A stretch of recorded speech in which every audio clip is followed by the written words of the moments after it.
नमस्कार, आप देख रहे हैं आज तक। आपके साथ मैं हूं अंजना ओम कश्यप। कहते हैं राजनीति में 2 साल लंबा वक्त होता है। कहते ये भी हैं कि किसी देश की जिंदगी में भी 2 साल अच्छा खासा वक्त होता है। लेकिन किसी सरकार से पूछेगा तो कहेंगे कि अभी तो 2 साल ही बीते हैं, 5 साल के लिए चुना है। अब आपका परिचय उस खास मेहमान से जो हमारे साथ आज 2 का दम के लिए शामिल हो रहे हैं। कहते हैं अनुभव और राजनीतिक परिपक्वता का कोई विकल्प नहीं हो सकता। जब राजनाथ सिंह को देश का गृह मंत्री बनाया गया था तो बड़ी चुनौती थी। आतंकवाद की मार झेल रहे एक देश में फिर से सुरक्षा की भावना को जिंदा करना था। कितना कुछ हासिल हुआ है, कितना कुछ अगले 3 साल में हासिल करना है, इसी पर चर्चा के लिए हमारे साथ गृह मंत्री राजनाथ सिंह जी मौजूद हैं आज तक पर। बहुत बहुत शुक्रिया सर। धन्यवाद जी। मेरा पहला सवाल आपसे यही है, मैं पहले आपको कुछ सुना दूं, मैं वहां से शुरू करना चाहती हूँ। आपको सुनाती हूँ कि 2 में कितना दम तो आज है, लेकिन सफर ये कहां से शुरू हुआ था, क्योंकि बतौर अध्यक्ष आप ही ने नरेंद्र मोदी इस देश के प्रधानमंत्री उम्मीदवार होंगे बीजेपी की तरफ से इसका ऐलान किया था। जीत के बाद उन्होंने क्या कहा था, सुनिए। राजनाथ सिंह जी इस टीम के कैप्टन थे और उनकी कैप्टनशिप में लक्षावधि कार्यकर्ताओं ने ये विजयश्री को प्राप्त किया है और इसके man of the match Shri Amit भाई शाह थे। आज जब 2 साल बाद आप देखते हैं अपनी सरकार को, नंबर 2 है आप सरकार में, कितना हासिल किया है? जो हाइप एक वक्त पर बना था, क्या उस मकाम तक आप लोग पहुंच पाए? वैसे जिस समय पार्टी ने नरेंद्र भाई मोदी को प्रधानमंत्री के कैंडिडेट के रूप में प्रोजेक्ट किया था और जिस अपेक्षा के साथ प्रोजेक्ट किया था, मैं कह सकता हूं कि पार्टी की अपेक्षाओं की कसौटी पर ही नहीं बल्कि इस देश की जनता की अपेक्षाओं की कसौटी पर मोदी जी पूरी तरह से खरे उतरे हैं। यदि हमसे पूछे कोई कि आउट ऑफ 100 कितनी आप मार्किंग देना चाहेंगे तो मैं कहूंगा आउट ऑफ 100/100। मतलब कोई कसर, और मैं इसलिए कहना चाहता हूं, इसके पीछे तथ्य हैं जो मैं कह रहा हूं। इस सच्चाई को कोई नकार नहीं सकता है कि विगत 2 वर्षों में अंतर्राष्ट्रीय जगत में भारत का मस्तक ऊंचा हुआ है, भारत की प्रतिष्ठा बढ़ी है। इस हकीकत को भी कोई नकार नहीं सकता है कि जहां तक भ्रष्टाचार का 1.5 साल 2 साल के अंदर ही भ्रष्टाचार के कई गंभीर आरोप लगते थे, लेकिन 2 वर्षों में इस सरकार के ऊपर एक भी भ्रष्टाचार का आरोप नहीं लगा है। सबसे बड़ी उपलब्धि यह भी मैं 2 वर्षों की मानता हूं कि देश की अर्थव्यवस्था डवाडोल हो चुकी थी पिछली कांग्रेस लेड यूपीए गवर्नमेंट के शासनकाल में। यहां सच है कि अटल बिहारी वाजपेयी जी की जब यहां गवर्नमेंट थी तो उस समय हमारे देश के जीडीपी की ग्रोथ रेट अप्रॉक्सीमेटली 8.4% तक पहुंच चुकी थी। 5 वर्षों तक उसके बाद लगातार उसी इकोनॉमी का जो मोमेंटम था उस आधार पर सरकार चलती रही। लेकिन दूसरा फेज जो 5 वर्ष का था 2009 से लेकर 2014 का यूपीए गवर्नमेंट का, उसमें देश की अर्थव्यवस्था जो है लड़खड़ाने लगी थी। लेकिन मोदी जी के प्रधानमंत्री बनने के बाद और यह सरकार आने के बाद जो स्थिति इस समय आर्थिक क्षेत्र में भारत की बनी है कि आप स्वयं जानते हैं, सारा विश्व इस सच्चाई को स्वीकार कर रहा है कि इस विश्व में फास्टेस्ट ग्रोइंग इकोनॉमी यदि किसी कंट्री की है तो भारत की है। प्रमुख रूप से 3 यह मैं मेजर अचीवमेंट्स मानता हूं। हाँ, और ये 3 मेजर अचीवमेंट्स हमको कैसे हासिल हुए, इस पर तो एक बहुत लंबी चर्चा हो सकती है। लेकिन 2 बड़ी उपलब्धियां अगर आपके नजरिए से गृह मंत्रालय में देखें तो क्या कहेंगे? क्योंकि 2 का दम है। मैं गृह मंत्रालय के संबंध में मैं कह सकता हूं कि चाहे माओवाद का प्रश्न हो, चाहे उग्रवाद का हो नॉर्थ ईस्ट में, चाहे आतंकवाद, हमारे सिक्योरिटी फोर्सेस के जवानों ने, हमारे आर्मी के जवानों ने अपनी जान जोखिम में डालकर पहले की अपेक्षा स्थिति को बेहतर बनाने में कामयाबी हासिल की है। कोई तो कसक होगी, कुछ कहीं पर कमी जो लगा कसक मैं यही मानता हूं कि मैं तो यह चाहता हूं कि चाहे माओवाद का यह प्रभाव हो, चाहे उग्रवाद का प्रभाव हो नॉर्थ ईस्ट में, यह सब सारा समाप्त होना चाहिए। आतंकवाद का प्रभाव समाप्त होना चाहिए। यह हिंसा का सिलसिला भारत में रुकना चाहिए। भारत तो सदैव से अहिंसा का पुजारी रहा है।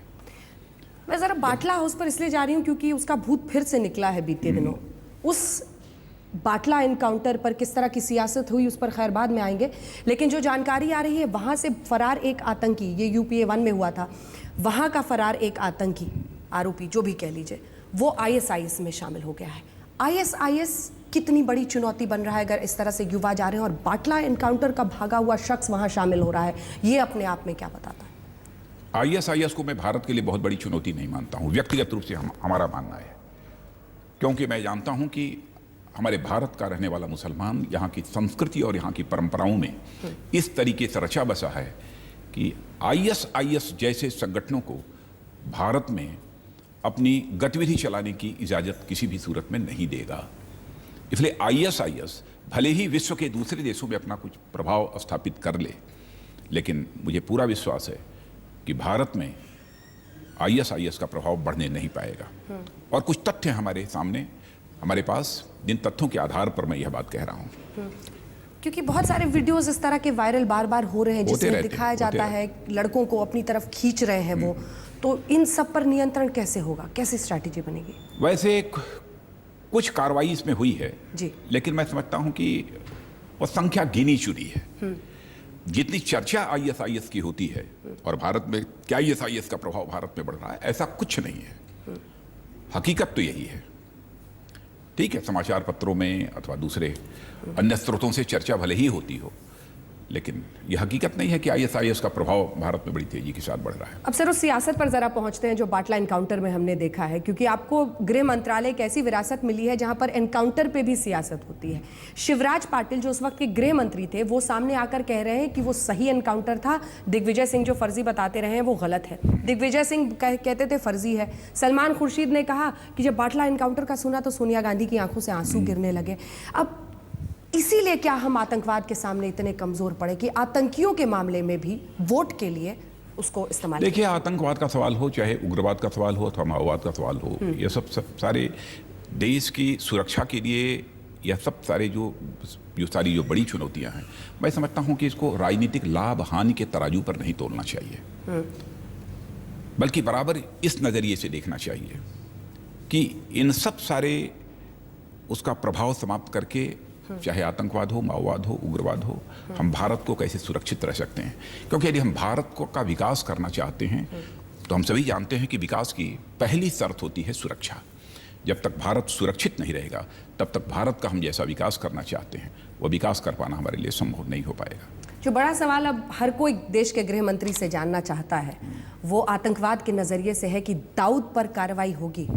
क्या दाऊद कभी हिंदुस्तान आएगा?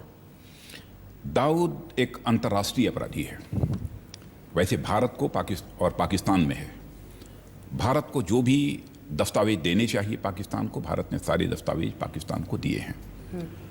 हमारा प्रयत्न है कि पाकिस्तान दाऊद को भारत को सौंपे, उसका प्रत्यार्पण होना चाहिए, लेकिन पाकिस्तान इसे नहीं कर रहा है। लेकिन जैसा मैंने पहले कहा कि दाऊद एक अंतर्राष्ट्रीय अपराधी है, तो अंतर्राष्ट्रीय जगत के भी देशों को चाहिए कि वो पाकिस्तान को या तो परसुएट करें अथवा पाकिस्तान के ऊपर प्रेशर बिल्डअप करें कि पाकिस्तान दाऊद के विरुद्ध वह कार्रवाई करे। ये दबाव कैसे बनेगा? ये पाकिस्तान पर दबाव कि वो कार्रवाई करे, आप कह रहे हैं कि विदेशों में भी अलग अलग देशों से बने, ये दबाव कैसे बनेगा पाकिस्तान पर? नहीं, एक तो मैंने अपेक्षा की है और आपने देखा होगा कि हमारे प्रधानमंत्री मोदी जी जिन जिन देशों में जा रहे हैं वहां पर आतंकवाद के विषय पर भी उन देशों के साथ चर्चा हो रही है और अधिकांश देशों ने अपनी उस पर सहमति व्यक्त की है। ऐसे ही मैं समझता हूं कि एक माहौल बनेगा और उन देशों की तरफ से भी यह प्रयत्न होना चाहिए ताकि पाकिस्तान दाऊद के विरुद्ध, चूंकि अंतर्राष्ट्रीय अपराधी है, इंटरनेशनल क्रिमिनल है, उसके खिलाफ कार्रवाई पाकिस्तान करे। लेकिन दाऊद के बारे में सर ये भी जानकारी आ रही है कि हिंदुस्तान में भी कई लोगों से वो संपर्क में है, फोन पर बातचीत, महाराष्ट्र के भी कुछ नेताओं से बातचीत। हालांकि चूंकि ये सब जांच का विषय है, मुझे पता है कि उस पर सीधे टिप्पणी से आप परहेज करेंगे, लेकिन क्या जांच ऐसी नहीं होनी चाहिए कि अगर वाकई हिंदुस्तान में अभी भी उसके कुछ ऐसे लिंक्स हैं, कॉन्टैक्ट्स हैं, तो उनको पहले रोका जाए? उन पर कहीं पर यदि उसके लिंक्स यदि पाए जाएंगे तो मैं समझता हूं कि हमारी फोर्स कार्रवाई करने में पीछे नहीं रहेगी, हम कार्रवाई करेंगे उस पर। पठानकोट से सर हमने क्या सीखा? क्योंकि कोई बड़ा आतंकवादी ऐसी घटना नहीं हुई देश में कहीं, लेकिन पठानकोट अपने आप में बहुत चौंकाने वाला था। पठानकोट से हमने क्या सीखा? देखिए, पठानकोट का जहाँ तक प्रश्न है, मैं समझता हूँ सबसे पहले तो मैं बधाई देना चाहता हूँ अपने सिक्योरिटी फोर्स के जवानों को, और उनको मैं सैल्यूट करता हूँ कि उन्होंने अपनी जान भले ही गंवाई हो, लेकिन वहाँ के जो इम्पॉर्टेंट इंस्टॉलेशंस थे उनको डैमेज होने से बचा लिया पूरी तरह से। सबसे बड़ी कामयाबी उन्होंने हासिल की है। हाँ, लेकिन घटना हुई है, यह सच है, और ऐसी घटना की पुनरावृत्ति भविष्य में न होने पाए, इसके लिए थोड़ा और अधिक सावधानी हम लोगों को बरतने की आवश्यकता है। लेकिन ये भी क्या सच है कि जब इसके बाद जॉइंट इन्वेस्टिगेटिव टीम पाकिस्तान से आ रही थी, तो बतौर गृह मंत्री राजनाथ सिंह जी नहीं चाहते थे कि ये टीम एयरफोर्स स्टेशन तक जाए? कमोबेश यह सहमति बन गई थी कि वहाँ से GIT भी आएगी पाकिस्तान से यहाँ की जांच करने के लिए, और NIA भी यहाँ से पाकिस्तान जाएगी, वहाँ जो इससे संबंधित अपराधी हैं उनका इंट्रोगेशन करने के लिए, उनसे पूछताछ करने के लिए। लेकिन विदेश सचिव स्तर पर भी बातचीत हुई है, और मैं समझता हूँ कि हम लोगों को प्रतीक्षा करनी चाहिए अभी पाकिस्तान के रिस्पांस की। देखते हैं आगे क्या होता है। पर आप खुद ऐसा चाहेंगे कि ये जल्द से जल्द हो? मैं चाहूँगा कि हमारी NIA की टीम पाकिस्तान जाए और पूरे मामले की गहराई तक वो जांच कर सके। अब जरा वहाँ से निकल के अगर जम्मू कश्मीर पहुँचे, जहाँ पर BJP PDP की सरकार चल रही है, आए दिन परेशानियों के बीच सवाल यह है कि आपने कहा था कि हम कश्मीरी पंडितों को यहाँ वापस बसाएंगे, लेकिन महबूबा जी की तस्वीर उस पर साफ होती नहीं, वो साफ कुछ कहती नहीं, ज़मीन की बात आती है तो 2 कदम पीछे चली जाती हैं। कैसे बसाएंगे आप? देखिए, इसके पहले मुफ्ती साहब जब चीफ मिनिस्टर थे, उनसे हमारी बातचीत हुई थी कश्मीरी पंडितों को कश्मीर में बसाने के संबंध में। मैंने उनसे कहा था कि यदि आप ज़मीन उपलब्ध कराएंगे तब उसके बाद ये काम वहाँ प्रारंभ हो सकता है, तो इस पर उन्होंने अपनी सहमति जताई थी। लेकिन अभी दुर्भाग्यवश वो हमारे बीच नहीं रहे। उसके बाद महबूबा जी आई हैं, और महबूबा जी से भी हमने चर्चा की है, लेकिन अभी इनकी गवर्नमेंट बने हुए बामुश्किल महीने भर हुए हैं, तो मैं समझता हूँ कि उन्हें और अधिक समय मिलना चाहिए। लेकिन कश्मीरी पंडितों को वहाँ रिहेबिलिटेट करने के लिए, पुनर्वासित करने के लिए हमारे पास फंड भी है। जो ही जम्मू कश्मीर गवर्नमेंट वहाँ पर ज़मीन उपलब्ध कराएगी, हम उनके रिहेबिलिटेशन के लिए वहाँ पर हाउसेज बनाने का काम शुरू कर देंगे। मतलब बतौर गृह मंत्री आप पूरी तरह से अपनी तरफ से तैयार हैं? तैयार हैं। ज़मीन मिलेगी और घर उनके लिए बनना शुरू हो जाएगा? बिल्कुल बनना शुरू। वहाँ के हालात नियंत्रण में रह पाएंगे? हालात नियंत्रण में रहेंगे, उसके लिए भरपूर कोशिश की जाएगी। हालात के अनियंत्रित होने का कोई कारण नहीं है, अगर सरकार वहाँ चाहे और आप लोग चाहें तो। अब ज़रा हालात पर पूरे देश की बात करते हैं। इनटॉलरेंस के इर्द गिर्द एक बड़ी बहस देश में छेड़ी गई, लेकिन इसी के साथ एक दूसरा पक्ष ये भी है कि भारत माता की जय, कोई छुरी बोले मैं नहीं बोलूँगा, ये पूरा अपने किस्म की सियासत चली। लेकिन नेशनलिज्म का सर्टिफिकेट बांटने की भी बात कई बयान बहादुर BJP में खुद हैं। इसको कैसे देखते हैं आप, और इनको कैसे रोका जाएगा? और ये जो नेशनलिज्म का सर्टिफिकेट वाला है सर, ये देखिए, नेशनलिज्म का सर्टिफिकेट देने का कोई सवाल नहीं है, लेकिन मैं समझता हूँ कि बयानबाजी से भी बचना चाहिए, जिससे किसी प्रकार की कोई उत्तेजना पैदा होने की संभावना हो, और साथ ही भारत के टुकड़े टुकड़े करने के नारे लगाने से भी लोगों को बचना चाहिए। और जो भारत माता के टुकड़े टुकड़े करने के लिए नारे लगाता है, तो निश्चित रूप से कानून उसके विरुद्ध अपना काम करेगा। लेकिन इसी के साथ JNU का पूरा मामला हुआ, अभी तक क्या उन लोगों तक हम नहीं पहुंच पाए जिन्होंने वहां पर टुकड़े टुकड़े का नारा लगाया था? ये पूरी कार्रवाई जो हो रही है वो दिल्ली पुलिस के द्वारा हो रही है। इसके पहले भी जो कार्रवाई की दिल्ली पुलिस ने किया है। अब आगे जो भी चार्जशीट सबमिट करना होगा पूरे मामले की इन्वेस्टिगेशन करने के बाद, तो वह दिल्ली पुलिस ही करेगी। लेकिन हमने उस मामले में हस्तक्षेप नहीं किया है सर। लेकिन आप भी ये मानते हैं कि जबरन किसी से भारत माता की जय बुलवाना, या क्योंकि आपने कहा कि बयानों से बचना चाहिए, जबरन नहीं बुलवाना चाहिए? जबरन ये किसी को फोर्स के भारत माता की जय बोलो, व्यक्ति तो अब सेल्फ इंस्पिरेशन से बोलेगा, भारत में रहता है तो बोलेगा, लेकिन स्वतः की प्रेरणा से ही बोलेगा। अब प्रधानमंत्री पर आ जाते हैं। कांग्रेस ने खूब प्रचार किया है, ये तो सुपर PMO है, जो वहां पर डिसाइड हो गया बस वही सब लोग करते हैं, किसी की राय लेते नहीं है प्रधानमंत्री। क्या ये सच है? नंबर 2 है आप सरकार से, आप जो बोलेंगे वो महत्वपूर्ण होगा। मैं समझता हूं कि ये आरोप जो हमारे प्रधानमंत्री जी के ऊपर लगता है पूरी तरह से बेबुनियाद है और निराधार है। प्रधानमंत्री जी जो भी फैसले करते हैं अपने मंत्रिमंडल के सहयोगियों से राय परामर्श करने के बाद ही करते हैं, जो भी फैसले करते हैं। यदि कोई ऐसा आरोप लगाता है तो मैं समझता हूं कि सरकार के कामकाज की शैली से वो परिचित नहीं है।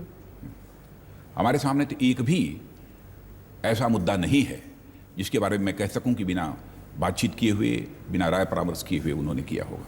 कहीं तालमेल में कोई कमी नहीं? तालमेल में कहीं पर कोई कमी का कोई प्रश्न ही नहीं है। आप लोग भी अपनी तरफ से जिसको जो सुझाव देना है कैबिनेट की बैठक में खूब जमकर, आपने देखा होगा कि हमारी कैबिनेट की बैठक आधे घंटे में समाप्त नहीं होती है। 2 घंटे, 2.5 घंटे और 3-3 घंटे तक हमारी कैबिनेट की बैठक चलती है। उसमें ब्रेनस्टॉर्मिंग करते हैं? बिल्कुल जबरदस्त होती है, चाहे वो किसी भी मिनिस्ट्री से रिलेटेड इशू क्यों न हो, लेकिन उस पर जो भी अपना विचार व्यक्त करना चाहता है सभी अपने विचार व्यक्त करते हैं।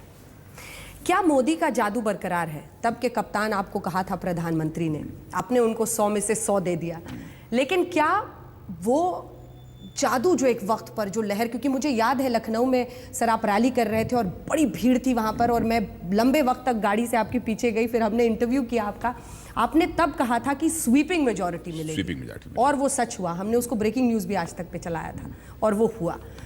क्या उस तरह से वेव और मोदी मोदी जो हम लोग उस वक्त सुनते थे, क्या वो जादू बरकरार है देश में? वैसे असम में जब ओथ सेरेमनी का कार्यक्रम था तो ओथ सेरेमनी का कार्यक्रम संपन्न होने के बाद जब प्रधानमंत्री जी असम में जो लोग भी ओथ सेरेमनी में मौजूद थे लोगों को संबोधित कर रहे थे, वहां भी मोदी मोदी के नारे लग रहे थे। जैसे चुनाव के समय में मोदी मोदी के नारे लग रहे थे, वैसे ही इस समय भी सार्वजनिक सभाओं में भी मोदी मोदी के नारे लगते हैं। तो लोगों के अंदर जब तक उमंग उत्साह नहीं होगा तब और अपने नेता के प्रति हृदय से दिल लगाव नहीं होगा तो इस प्रकार के नारे नहीं लगाएंगे। किसी के कहने पर कोई नारा नहीं लगाता है, और नारे लगते हैं तो किसी के कहने पर तो मैं समझता हूँ 1-2 बार नारे लगते हैं, उसके बाद समाप्त हो जाते हैं। तो आपको लगता है वो जादू बरकरार है? तो मैं मानता हूँ। असम ने क्या कहा है? असम ने क्या कहा है देश को? असम ने पूर्वोत्तर में एक बड़ी जीत से आप देख रहे हैं और अमित शाह जिस तरह से राजनीति को लेकर, चुनाव को लेकर, उस पर क्या कहेंगे? नहीं, असम की सफलता को मैं एक बहुत बड़ी अपनी सफलता मानता हूँ।